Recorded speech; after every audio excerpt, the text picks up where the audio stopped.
Hello, welcome. You're listening to Waking Up with Plants with the third part of the message from Red Clover.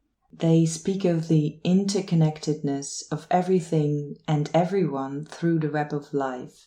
And to follow the whole story, I really recommend that you listen to the first two parts first, if you haven't done that. And here I will start with how the message of Red Clover came through. From the moment you enter a ceremonial space, like from the moment that I connect with the plant that wants to speak here, everything that happens in your life speaks to this. And when it's a walk in the woods to find insights on a question, this conversation has a smaller container than, for instance, the ceremony that takes place your whole life. I have the plant a while in my awareness and see what highlights in my days that feel connected to them. And the closer I get to really sitting down for these episodes, the louder the language of life speaks. And what happened with Red Clover was it got literally loud to the point where it was ridiculous. I live in the city, so I experience human sounds a lot, but now there were sirens, alarms, helicopters, drills. I tried to flee to the woods, but the noise manifested there as well. And it felt like the physical manifestation of a more subtle experience, that there was so much information going on in the ether. Not a beautiful symphony, but disrupting energy lines, like creating pressure to the nervous system. And I noticed a growing sense of passivism in myself, like my awareness fell asleep while I was awake, which created a sense of panic, because if I can't hear my inner voice, my inner compass, what do I align with? What do I sail to? And then I realized this was Clover showing me the exact area that they wanted to speak to. Yeah, so let's hand over to them so they can share the last part of this message. The bees, the plants, me, and you too, perhaps without knowing, communicate on many layers. Plantain spoke about the energetic charge of words, and I already shared that we have conversations with our fields without speaking. What is this about? I'll take you back to the meadow to show you. See this, hear this, or you decide with which sense you want to pick this up, because you have many. We are in essence multi-sensory beings. Communication is vibration in motion, transmitters and receivers. Look, I send out my information, the song that rises from me, and you can call this an electromagnetic pulse. It's essentially light in a certain frequency. And therein lies the information about me, transparent, open source. Also about the nectar of my essence that I carry in my purple-red calyxes. Like organ pipes, I send out a tone, which sets out detectable energy lines. If you look at the meadow, with all its different flowers and plants, it looks a bit like different kinds of fountains of light fireworks. Wouldn't you be attracted to that? The bees are. This firework has a magnetic property. It's negatively charged and attracts positive charge, the bees. They can choose which energy highway or slide they want to take, what nectar they are looking for. Now, this may seem all that we do, as well as your personal life with your contacts can seem all that you do, but all of us are part of a larger story, cells in a larger body. So take a look with me what else we do. And from here the bee consciousness takes over. The earth has her own field. For us, this field functions like a free energy source and as an orientation map to navigate. We are in a biofeedback relationship with each other. Bees, plants and the earth with their field. And take care of the whole information web, take care of the energy pathways.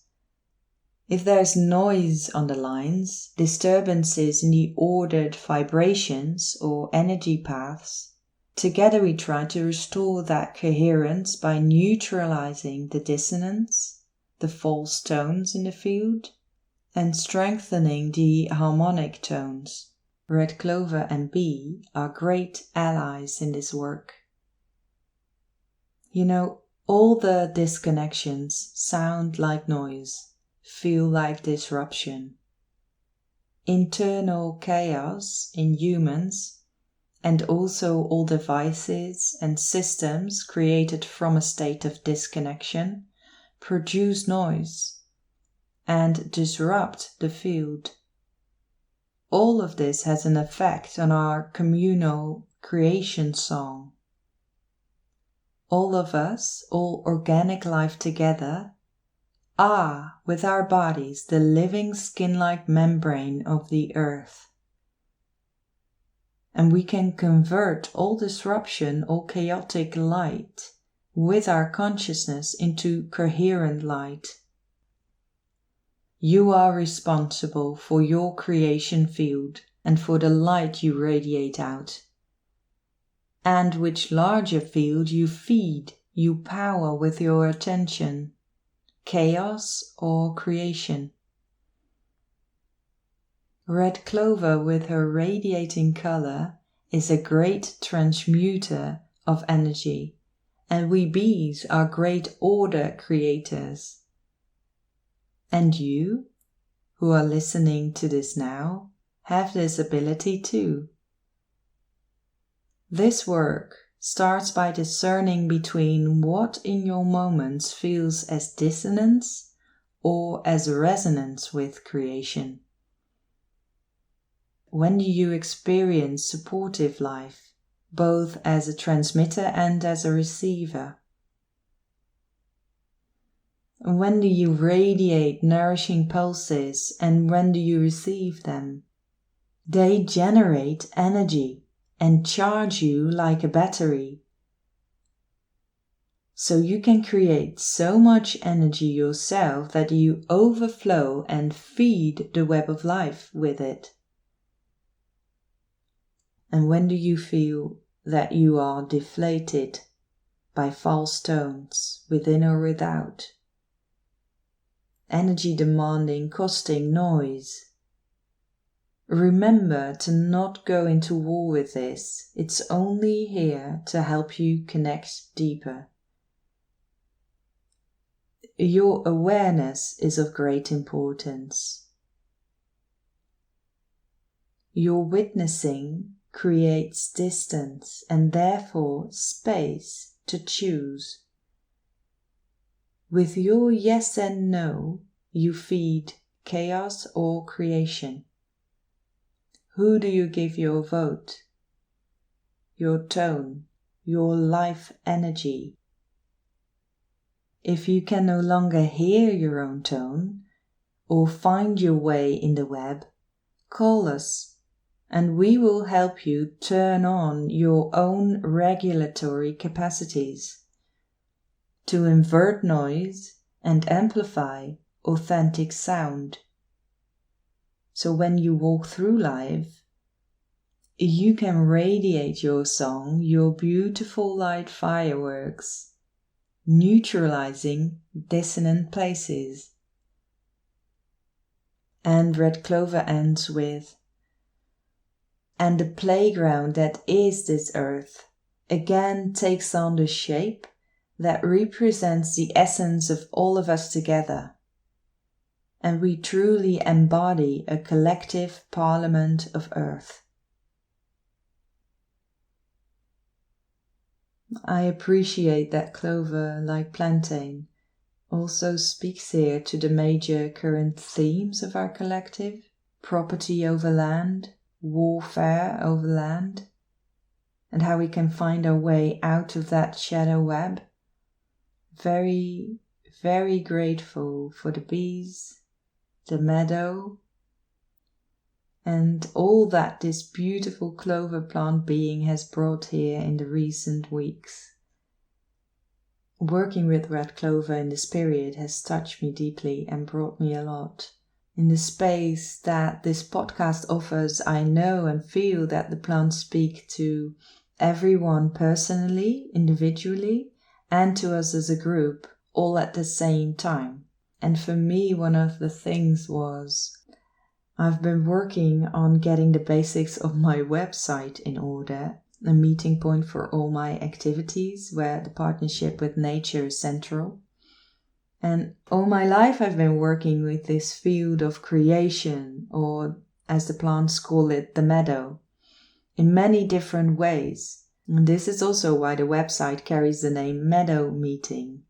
My surname, synchronistically enough, is Bloemendaal, which translates something like Flower Valley. Now I was looking for a logo for the website, and in a session where I was working with my genetic field, I saw how my ancestors gifted me something, a signet ring, the seal ring of the Bloemendaal family, with the image of a valley and a flower in it, as a gift to use as a logo, which moved me deeply. And when I made contact with Red Clover to listen to these messages from her, the first image she gave me was herself as that flower in the valley, to seal our work together. Our relationship with nature can enrich our lives in the most miraculous ways. I'd love to hear about your wondrous meadow meetings. And the link to the website you can find below, and also the information about the Clover plant session.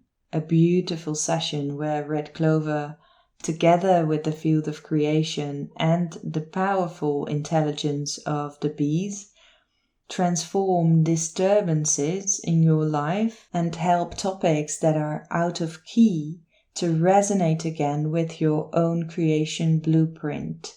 If you want to write a piece about your experience of the plant session for me to share on the website and so on, then let me know and I will refund your session. Before the next new moon, we are back. The message for the next plant is brewing. The theme of scent is central, and I'm curious if you can pick up which plant it is. Thank you for being here, and I will connect with you then.